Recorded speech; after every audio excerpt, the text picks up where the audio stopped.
পরিত্যক্ত অসমাপ্ত হাসপাতাল নিয়ে বেশ কয়েকটি ভিডিও ছাড়ার পর আপনারা সবাই জানতে চেয়েছেন এই হাসপাতালটির কাহিনী কি, সত্যি কি এখানে ভূত আছে নাকি শুধুই ভুতুড়ে পরিবেশ।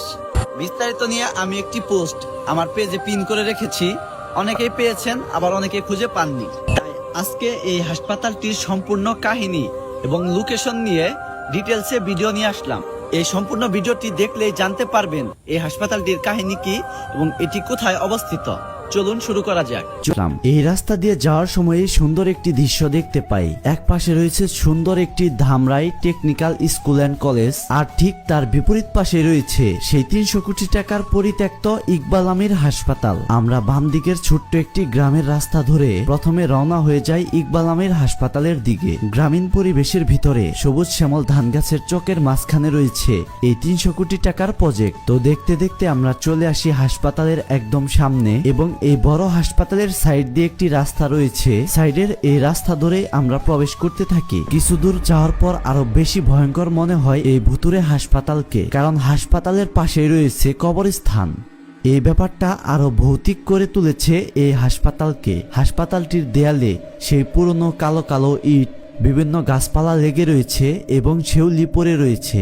দেখে পুরনো কোনো রাজবাড়ি কিংবা ভুতুরে জায়গা মনে হচ্ছে। এই পরিত্যক্ত হাসপাতালটির চারপাশের দেয়ালেই রয়েছে ঠিক এমন ভুতুরে পরিবেশ। আর আমরা দুপুরবেলা গিয়েছিলাম, তাই একটা গা ছমছমে পরিবেশ চারপাশেই রয়েছে। তবে এই হাসপাতালটি এত বিশাল, হাসপাতালটির চারপাশেই রয়েছে শুধু দালান আর দালান। হাসপাতালটির চারপাশ ঘুরতে ঘুরতে আমরা চলে আসি একদম বাম পাশে, এবং এখানে এসে জানতে পারি হাসপাতালটির এই পাশ দিয়েই মানুষ প্রবেশ করে। যদিও এখানে গেট লাগানো আছে, তাই দেয়াল টপকে আমাদের প্রবেশ করতে হবে এই হাসপাতালটিতে। হাসপাতালটির ভিতরে পা রাখতেই রীতিমতো অবাক হয়ে যায়। বাইরে দিয়ে যেমন পুরনো ভুতুরে পরিবেশ রয়েছে, ভিতরে রয়েছে তেমনি সৌন্দর্যে ঘেরা হাসপাতাল। হাসপাতালটির দেয়ালের মাঝখানে রয়েছে ফাঁকা জায়গা, আর এই ফাঁকা জায়গায় সুন্দর রাস্তা তৈরি করার জন্য অনেক সুন্দর সুন্দর গাছ লাগানো আছে, যেখানে চারপাশে যাওয়ার জন্য 4টি রাস্তা তৈরি করা হয়েছে এই গাছ দিয়ে। আর প্রতিটি রাস্তার সামনেই রয়েছে একটি করে সুন্দর দালান।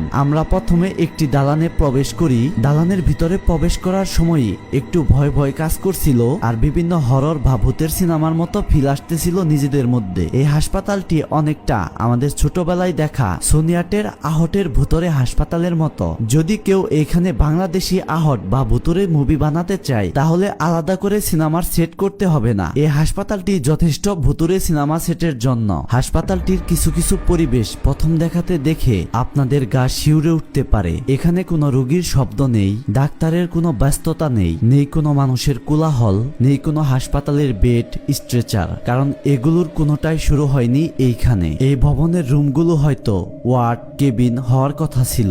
এই দেয়ালগুলোতে হয়তো ঝুলতো রোগীদের রিপোর্ট, কিন্তু আজ সবই জনশূন্য হয়ে পড়ে রয়েছে। এই ভবনটি হওয়ার কথা ছিল হাজারো মানুষের শেষ ভরসা। তবে কেন এই হাসপাতাল এমন হয়ে গেছে আজকে? এই হাসপাতাল নির্মাণ উদ্যোক্তার অকাল মৃত্যুতে হাসপাতালটি আজ নীরব এবং পরিত্যক্ত। সোনালী এবং পদ্মা গ্রুপের 2 চেয়ারম্যান খান মোহাম্মদ ইকবাল এবং আমির, এই দুজনের উদ্যোগেই এই হাসপাতালের কাজ শুরু হয়েছিল। মূলত খান মোহাম্মদ ইকবালের নিজস্ব অর্থায়নে পাইকপাড়া সহ আশেপাশের সকল মানুষের চিকিৎসা ব্যবস্থার জন্যই এই 300 কোটি টাকার প্রজেক্টের শুরু হয়। কিন্তু নিয়তির পরিহাসে খান মোহাম্মদ ইকবালের অকাল মৃত্যুতে এই হাসপাতালটির কাজ বন্ধ হয়ে যায়। তার মৃত্যু পরবর্তীতে কেউ আর দায়িত্ব নিতে আসেনি এইখানে, তাই থমকে যায় এই হাসপাতালের নির্মাণ কাজ। বছরের পর বছর পড়ে থাকা এই হাসপাতালটি আজ শুধু সকল মানুষের আফসোসের কারণ এবং ভুতুরে হাসপাতাল নামে পরিচিত। বর্তমানে এই হাসপাতালটি স্থানীয়দের কাছে আশীর্বাদের বদলে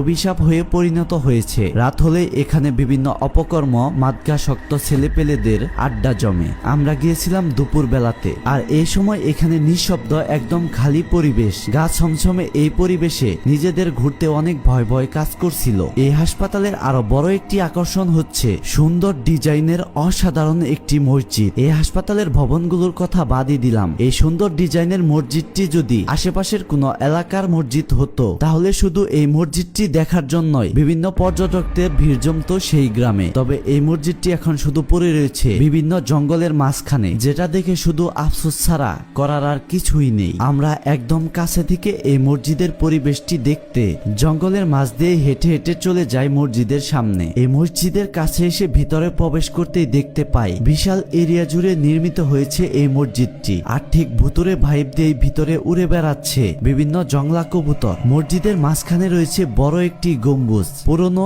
আর পরিত্যক্ত হয়ে গেলেও মসজিদের সৌন্দর্য কিন্তু কম না। যাক, বেশ কিছুক্ষণ এই ইকবাল আমির হাসপাতালে আমরা সময় কাটাই। তবে এই হাসপাতালের ভিতরে তেমন কোনো মানুষের দেখাই আমরা পাই না। যদিও কিছুটা ভয় ভয় কাজ করছিল, তবুও সেই ভয় নিয়ে পুরো হাসপাতাল ঘুরে আমরা বের হয়ে যাই এইখান থেকে।